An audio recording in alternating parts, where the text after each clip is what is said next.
Classroom management's quite a broad area, really. It encompasses addressing the learner's needs as best you can in a professional environment. So classroom management might include pastoral care as well as teaching and learning. So when learners come to us, they come from lots of different backgrounds with lots of different identities and lots of different issues. So they not only have learning needs, but they have lots of sometimes personal issues or past experiences that need addressed as well. So classroom management looks at not only the learning side of it, but having processes in place that help the students learn best or learn to the, within a best possible environment that they can.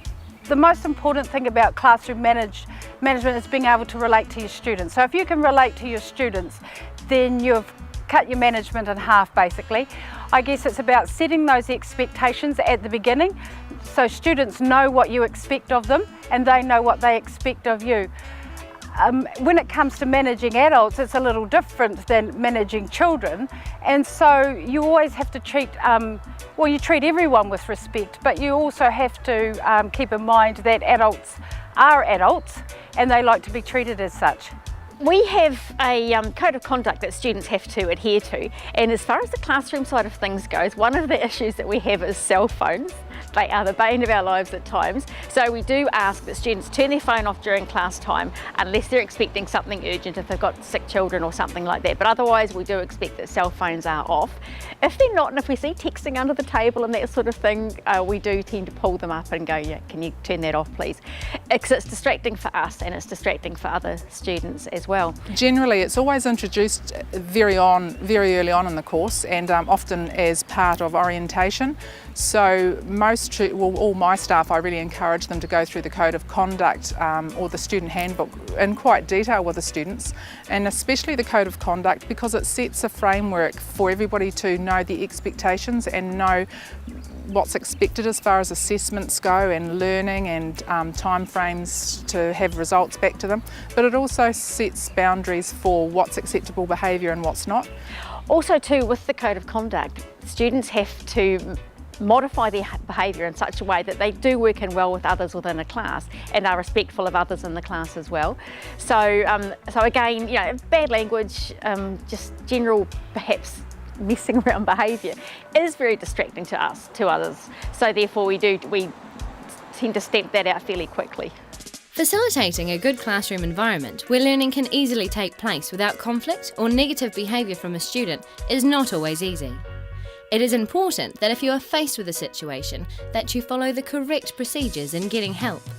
Yeah, so I think if you're having issues with a student or managing classroom behaviour, it would be good to talk to a colleague.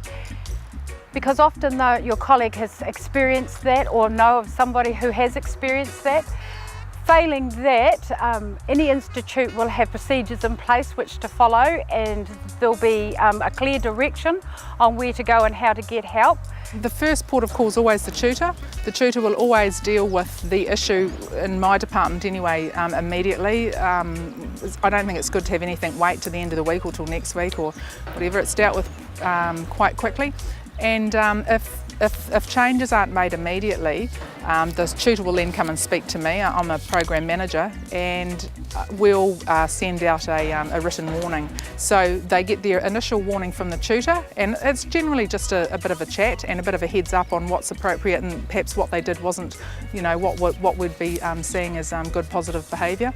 And they'll be told, and this is also outlined in the code of conduct, the system, so the students are all very aware of the processes.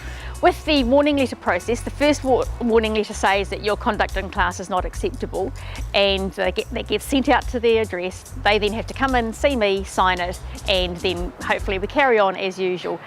If that behaviour still persists, they get a second warning letter saying this is your final warning and you will need to modify your behaviour in class. Usually that's enough. Usually at that point they realise that we are serious and yes, that things have got a little bit dire, so they will then usually concentrate on what they're doing.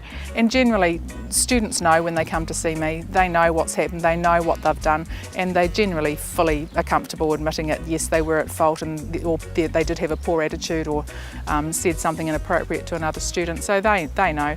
And if anything happens after that, they're withdrawn, because at the end of the day the other students in the the class can't be disadvantaged, and also the tutor can't be treated disrespectfully. It's really important to keep that positive learning environment happening, because if there's any unruly behaviour or bad attitudes, it really reflects on the whole class, and it can really diminish the learning for everybody. So sometimes it's not a bad thing to perhaps withdraw a student if they're causing a lot of grief. Adult learners each have their own history and a wealth of knowledge that they can contribute in the classroom. A good tutor is not only able to instruct the students, but is also able to facilitate conversation where students are able to contribute to the learning experience. Good tutors will take on the role often as a facilitator. There's lots and lots of good learning that come from the students, and quite often we'll set the boundaries for the learning and maybe set the pathway in which we want it to go, but quite often it varies a lot depending on the learners that you have at a particular time and depending on interests in the class too. Adults come with such a wealth of experience, and often they'll have experience, they would have far deeper experiences than the tutor, depending on their background. I'm thinking here sort of, especially with early childhood, or if you're working with special needs or working maybe on with addictions or any areas that the tutor may have some experience on, maybe from research, but you get lots of rich learning from other learners, often direct experiences, so they really do enrich the whole program.